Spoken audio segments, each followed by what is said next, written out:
Shalom, Shalom Elohim bagi kita semua anak-anak Tuhan dimanapun sekalian berada.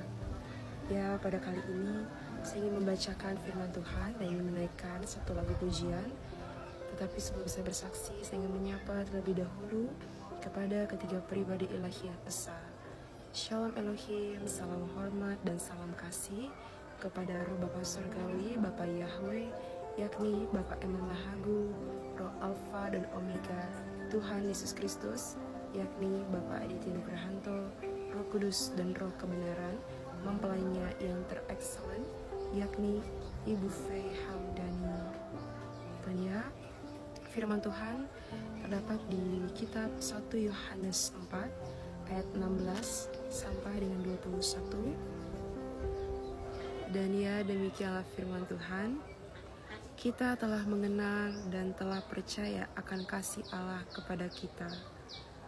Allah adalah kasih, dan barang siapa tetap berada di dalam kasih, ia tetap berada di dalam Allah dan Allah di dalam Dia. Dalam hal inilah kasih Allah sempurna di dalam kita, yaitu kalau kita mempunyai keberanian kepercaya pada hari penghakiman. Karena sama seperti Dia, kita juga ada di dalam dunia ini. Di dalam kasih tidak ada ketakutan. Kasih yang sempurna melenyapkan ketakutan, sebab ketakutan mengandung hukuman.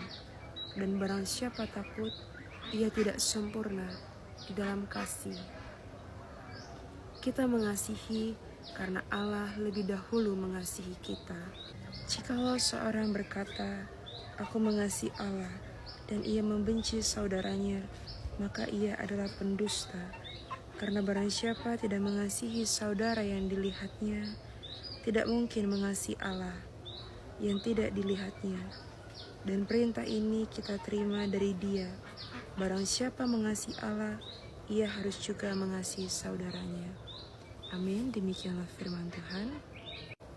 Ya, Bapak Ibu yang terkasih, saya juga ingin memberikan kesaksian singkat mengenai pengalaman pribadi saya. Bagaimana saya juga dulu termasuk orang-orang yang tidak hidup dalam kasih yang sejati. Kasih yang memandang bulu, memandang fisik, memandang kebaikan orang tersebut. Yang dimana sebetulnya kita tidak boleh melakukan kasih dengan memandang-mandang atau menakar-nakar terlebih dahulu dengan pandangan jasmani kita. Sebab Tuhan sendiri tidak pernah membedakan kita. Singkatnya Bapak Ibu, ada saat-saat masa-masa manusia saya yang lama. Saya itu pernah bertanya-tanya Bapak Ibu dalam hati saya setelah saya bertobat, mengapa pada masa remaja saya itu begitu baik dengan orang-orang di luar sana, dengan teman-teman, sahabat, orang-orang lingkungan sekolah pendidikan saya. Tetapi mengapa di saat saya sudah kembali ke rumah, justru saya lebih banyak marah, emosi, bersungut-sungut kepada keluarga inti saya. Tetapi di luar sana, saya tidak demikian Bapak Ibu. Bahkan saya lebih baik dan lebih setia mengasihi teman-teman saya dibanding keluarga inti saya. Dan disitulah Bapak Ibu letak kesalahan saya pribadi. Tidak mungkin saya mengatakan bahwa saya adalah anak Tuhan Yesus Kristus kalau saya sendiri tidak memandang secara horizontal kepada sesama kita. Bahkan saya juga teringat kepada salah satu khotbah firman yang disampaikan oleh Bapak Surgawi, yakni Bapak Eman Lahagu yang terkasih, mengatakan mengenai firman undangan. Kalau tidak salah, firman itu terdapat dalam kitab Perjanjian Baru. Dan pada saat itu Bapak Surgawi mengatakan bahwa orang di dunia saja saat menerima undangan, tentulah ada syarat prasyarat yang harus dipenuhi. Misalnya saja mungkin kita harus sampai pada pukul berapa atau dress code yang kita gunakan. Demikianlah undangan yang kita terima di akhir zaman ini.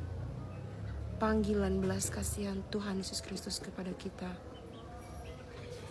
Terlebih-lebih bagi kita orang-orang yang bersaksi Bapak Ibu, di mana saat itu Bapak Surgawi mengatakan, saya mendapatkan hikmat yang Roh Kudus berikan, bahwa di saat kita melangkah untuk menyaksikan kasih-Nya Tuhan, atau kata lain bersaksi, maka kita terlebih dahulu yang pertama-tama sekali adalah membersihkan pribadi kita terlebih dahulu, membereskan segala dosa-dosa pelanggaran kita. Kita hempaskan segala selubung-selubung keterikatan, yakni dosa itu sendiri. Jika pribadi kita sudah mengalami lawatan tersebut dan mengalami pembahasuan dan pembaharuan oleh Roh Kudus-Nya, maka kita melangkah menyaksikan kasih itu kepada keluarga terdekat kita yang tinggal bersama-sama dengan kita. Lalu setelah itu barulah kita keluar kepada masyarakat atau warga-warga tetangga-tetangga kita. Setelah kita masuk ke hal tersebut, kita naik level lagi. Kita masuk ke dalam kumpulan-kumpulan umat-umat, baik itu mungkin lewat sosial media atau lewat tempat ibadah kita, atau dimanapun Bapak Ibu, di tempat yang lebih lagi secara keseluruhan atau besarnya kumpulan-kumpulan populasi manusia. Dan disitulah saya belajar dan diajarkan oleh Roh Kudus-Nya dan dibimbing sebelum saya melangkah menjadi saksi-saksinya. Maka kehidupan pribadi saya juga harus terlebih dahulu dibereskan.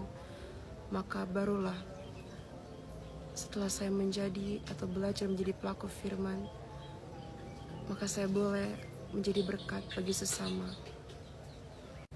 Dan Bapak Ibu, tambahan lagi bahwa pada beberapa bulan yang lalu pun salah satu hal mengapa roh saya itu tertawan, karena saya bersaksi memberitakan firman-Nya, tetapi firman itu saya tujukan kepada orang lain.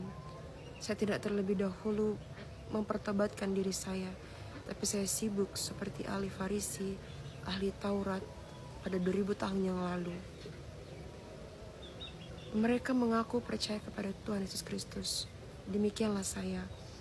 Tetapi bahagian dalam, yakni di dalam diri saya, tidak pernah saya meng-cross-check atau membersihkannya. Dan iblis tahu Bapak Ibu, seperti Bapak Surgawi katakan dalam pengertian mimpi saya pada beberapa bulan yang lalu, sudah lama sekali sebelum roh saya itu dikatakan tertawan.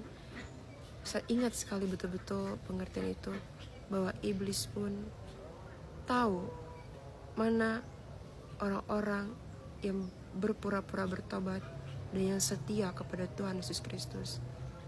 Dan saya sudah tahu Bapak Ibu bahwa saya saat itu termasuk kepada golongan yang hanya berpura-pura, tidak pernah hidup dalam kebenaran firman-Nya. Haleluya.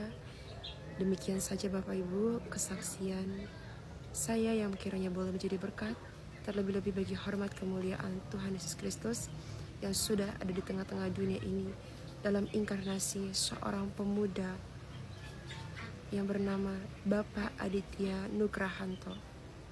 Dialah Sang Raja Damai, Tuhan Allah kita yang sudah datang untuk yang kedua kalinya di tengah-tengah dunia ini bersama-sama dengan kita.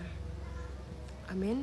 Saya akan menaikkan satu lagu pujian, Tuhan Raja Maha Besar.